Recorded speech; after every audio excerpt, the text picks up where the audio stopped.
ওরে আমার কান্দুষা দুঃখিনী রে আর কাঁদায়ো না ওরে আমার বান্ধব দুঃখিনী রে আর কাঁদায়ো না ওই আমার কান্দুষা ওরে দুঃখিনী আর কাঁদায়ো না আমার কান্দুষা ও ভাগি আর কাঁদায়ো না ওরে তুমি দুঃখিনী না আর কাঁদায়ো না দুঃখিনী রে আর কাঁদায়ো না ওরে তুমি দুঃখিনী না আর কাঁদায়ো না দুঃখিনী রে আর কাঁদায়ো না ওরে আমার মাতালো দুঃখিনী রে আর কাঁদায়ো না ওই আমার কান্দুষা দুঃখিনী রে আর কাঁদায়ো না আমার কান্দুষা ও দুঃখিনী আর কাঁদায়ো না যেইভাবেতে প্রশ্ন ছিল সরকারেরও ভারে চন্দ্র বাবার পূর্ণ বেটা ধন্যবাদ দেই তারে আমার কথার জবাব দিয়া প্রশ্ন কইরা যায় আমি অল্প করে বলবো কথা বলিব তাহাই ওই বলেন বলেন বলেন কথা মা জননী কিয়ামত হইতে কথা প্রশ্ন করি 10 ইন্দ্রিয় মহরমের 10 তারিখে বার থাকবে শুক্রবার মাগরিবেরই ওয়াক্ত হবে ঘনায় অন্ধকার কিয়ামত যাইরে হইয়া দেখি দলিল পড়ে আবার চন্দ্র সূর্যের মিলন কিয়ামত ঘটবে দেখি দলিলের পানে তাকিয়ে এই কথা কোনটা বাবা আমায় জিগায় না একটু জানি কেমন কইরা ঘুরাইছে নাই শুনবেন 10 জনা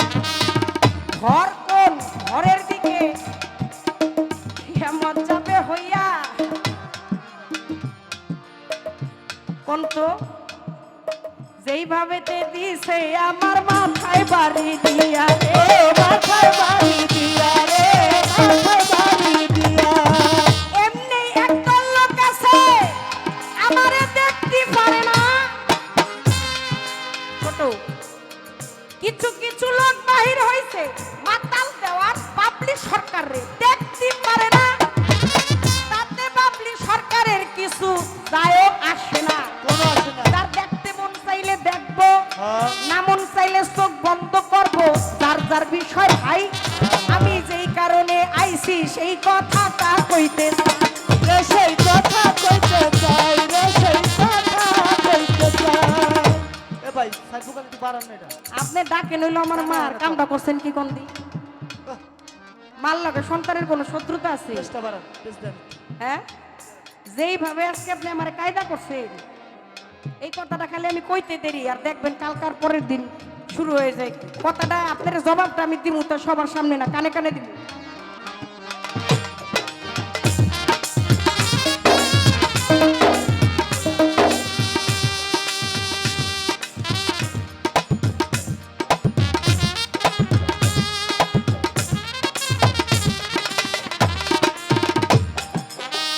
অনেক কথা জানি অনেক কথা জানি না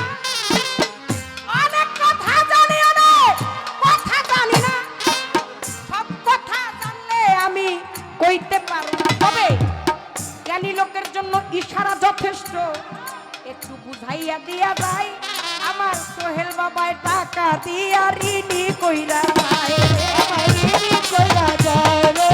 ঋণী কইরা যায় আমার কান্দুষা ওরে দুঃখিনী রে আর কাঁদায়ো না আগাম মাতবরি করো দেখছো তো ঠান্ডা দিছে আমি দিব না তো। ল ল 100 করে দিলাম ল ল আমার বাবাই দিছে টেয়া রে কতদিন হয় বাবার টেয়া খাই না আগে ছোটবেলা পেতাম বাবা 10টা টাকা দেও বাবা এটা খামো কতদিন হয় না এরকম বাবা মার কাছে চাওয়া হয় না অনেক কথা জানি অনেক কথা জানি না অনেক কথা জানলেও কমু না জ্ঞানী লোকের জন্য ইশারাই যত আপনি জানেন না কোন ঘরের থেকে আমার কইব রাসূল বলে গেছিল ইউটিউবাররা সাবধান এই আস্তে খুব খেয়াল কইরা রাসূল বলছিল যে আমি যার মাওলা হযরত আলীও তার মাওলা এই তার মানে এটা কি ওই সিংহাসন তো আলীরই পাওয়ার কথা অবশ্যই আমি যার মাওলা আলীও তার মাওলা বিদায় হজের সময় একটা মঞ্চ করলেন একটা উট বানাইলেন তার মধ্যে ছিলেন 5 জন এই রাসূল সহ একটা সাদা কাপড়ের মধ্যে নিয়ে আসলেন মা ফাতেমাকে এক এক করে ঘুমটা সরায় টান দিয়া কাপড়টা খুলে বলে এই সাহাবারা জেনে রেখো আমা হইতে হযরত আলী হইতেই আমি এই তাই তো নিয়ে আসলেন মা ফাতেমাকে বলে আমা হইতে মা ফাতেমা হইতে আমি নিয়ে আসলেন ইমাম হাসানকে আমা হইতে ইমাম হাসান হইতে আমি নিয়ে আসলেন ইমাম হোসাইন বলেন আমা হইতে ইমাম হোসাইন হইতে আমি এই শুধু তাই না ওই যে বলছিল আহলে বায়াত পবিত্র কোরআন রেখে গেলাম আরেকটা রাখলাম আহলে বায়াত সাহাবারা বলে পবিত্র কোরআন এটা জানি রাসূল দয়াল নবী জানি কিন্তু আহলে বায়াত কথাটা তো নতুন নতুন লাগে এটা কি আহল শব্দের অর্থ হইল বংশধর আর বায়াত শব্দের অর্থ হইল বিক্রি হওয়া পরিষ্কার কথা কি বুঝেন কত দূর পর্যন্ত বুঝেন হাত উঠান তো কোন পর্যন্ত আমার আওয়াজ যায় তাহলে সবাই শুনতে পারতেছে ওই গেটের সামনেও হাত উঠেছে ধন্যবাদ কথা কি পরিষ্কার আহল শব্দের অর্থ বংশধর বায়াত শব্দের অর্থ হচ্ছে বিক্রি হওয়া বিক্রি ক্রয় এবং বিক্রয় এবং সাহাবা কয়েকজন তো কয়ে উঠছে রাসূল তাহলে আপনার বংশের কাছে যদি বিক্রি হইতো হয় আপনার তো কোনো বংশ দেই না এই দয়াল নবীর জীবন দশায় তার পুত্র সন্তান ছিলেন কিন্তু রোগে শোকে চলে গেছে এইটার হাকিকত আলাদা অত কথা আমি কইতে পারবো না আল্লাহর নবী তো মেয়ে দিয়া কোনোদিন বংশ রক্ষা হয় না আমি চলে গেছি আমার মাতালের বংশ রক্ষার জন্য আমার হইতে যে আসবে সে আমার মাতালের বংশধর আমার আপন বংশের কিছু যাবে আর এই তাই তো একটা মেয়ে গিয়ে অন্যের বংশ বিস্তারের জন্য সেইখানে সে একজন খুঁটি একটা প্রদীপ একটা ঘরের খুঁটি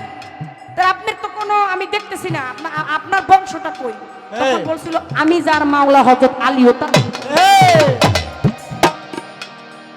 আমি যদি এলেমের সাহারা হয়ে থাকি তার সুরক্ষিত তার হলো হযরত আলী করিমুল্লাহ সে আড্ডা তো বেলায়েতের অধিকারী নবী তরু শাখা আলী হাসান বকরি পহেলা কলি 14 শ্রী পর ফুটিল খাজা ওসমান হারি সে আড্ডা খাজা ওসমান হারুনি সে আড্ডা যাইয়া 4 নম্বরে পাইছে 4 নম্বরে এই খুব সাবধান নবীও পর্দা নিয়ে গেছে আর চোখের পর্দা উল্টায় লাইছে এই জিনিসটা এই হইতে পারে ডাইরেক্ট এই করে ফেলছে নগদ পল্টি এমনের থেকে একটা নৌকা ভাসমান অবস্থায় একটু কাইত হইতে পারে পুরো সিট হয়ে বিপদ যেতে পারে না কি কইবেন আপনি একবারে ডুবাই দিছি কয় ঘর দেখাম যারা আমার নবীর কথা মানে নাই যারা হযরত আলীর চেয়ারটা দেয় নাই হ্যাঁ ঘরের থেকে আমার শুরু হইছে তাই তো বুঝলে বুঝপাতা না বুঝলে তেজপাতা এই আর বুঝে কইতার আর ওই একটা প্রশ্ন বিশেষ ডাইরেক্ট করিয়া সদায় কিয়ামত হয় কেমনে একটু দিবেন রে বলি কিয়ামত হইছে খবর জানে কিন্তু নারী প্রতিদিন কিয়ামত হইতেছে এইটাও জানে নারী ভবিষ্যতে কিয়ামত হবে নারী যাবে জানিয়া রোজ কিয়ামত আবার যখন বাবাই গেল মার কাছে সদায় প্রতিদিন যাইতেছে কিয়ামত ঘটিয়া আমার মায়েরা গান শুনে কত রইছে চাতক পাখির ন্যায় সকলের কাছে সালাম ভক্তি দেয় বাবলি দেওয়ানে ভক্তি জানাই সকল মায়েরে ভক্তি গো জানাই এই পর্যন্ত তাহার কথায় আমি ইতি টানতে চাই এইবার আমার প্রশ্ন আইলো বাবার কথা ধরে হাসরের মাঠে মুখ থাকবে উদ্ধদিকে বসন থাকবে না রে কাপড় পাবে না দয়াল নবী নূরের জামা পইরা হাসরের মাঠে যাবে নাকি হাজির হই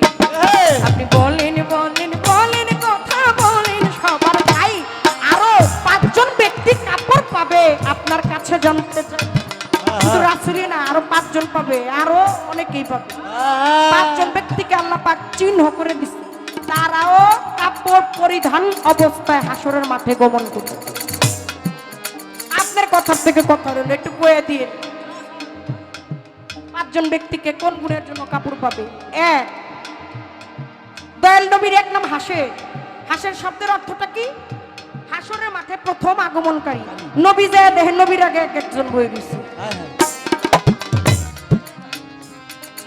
এটা কোন ভাবের মিলন, কোন প্রেমের মিলন? আল্লাহর নবী, নূরের নবী, মায়ার নবী, দয়ার নবী, প্রেমের নবী, নবীর নবী। 18,000 মাখলুকাতের নবী, কাছের নবী, মাছের নবী, চন্দ্রের নবী, সূর্যের নবী, নবীরও নবীরাও সেদিন আমরা নবী বলবে, ইব্রাহিম বলবে, দাউদ বলবে, ঈসা বলবে, মুসা বলবে, নাফসি নাফসি, আমি নবী হইয়া ভুল কইরাছি, আল্লাহর নাফরমানি করিয়াছি, পারবো না, সেই কারণে কঠিন দিনে আমার নবী জীবী নাই, কোনো বন্ধু গো নাই, দরদি নাই, কঠিন দিনে সেই দিন নবীজি, নবীর উম্মতেরাও কইব তো করবই, ইয়া উম্মতি রাসূল করবে, উম্মতেরা সেদিন রাসূলের হাত ধরে পার হইতে চাইবে, কিন্তু নবীরাও সেদিন বলবেন নবী না হইয়া আজকে যদি নবীর উম্মত হইতাম তাহলে হাসতে খেলতে খেলতে যাইতে পারতাম। তাহলে নবী হাসরের মাঠে প্রথম আগমন করবে, এটাই নিয়ম, এটাই সিস্টেম, এটাই বিধি, এটাই বিধান। কিন্তু নামের অর্থ আসলো এই, যাবেও সত্য, কিন্তু নবী যাওয়ার আগে কে যাইয়া কি কারণে বসে রয়েছে একটা কথা, আমি করি বন্ধুর বয়া তাই বুঝি আর ওরে এত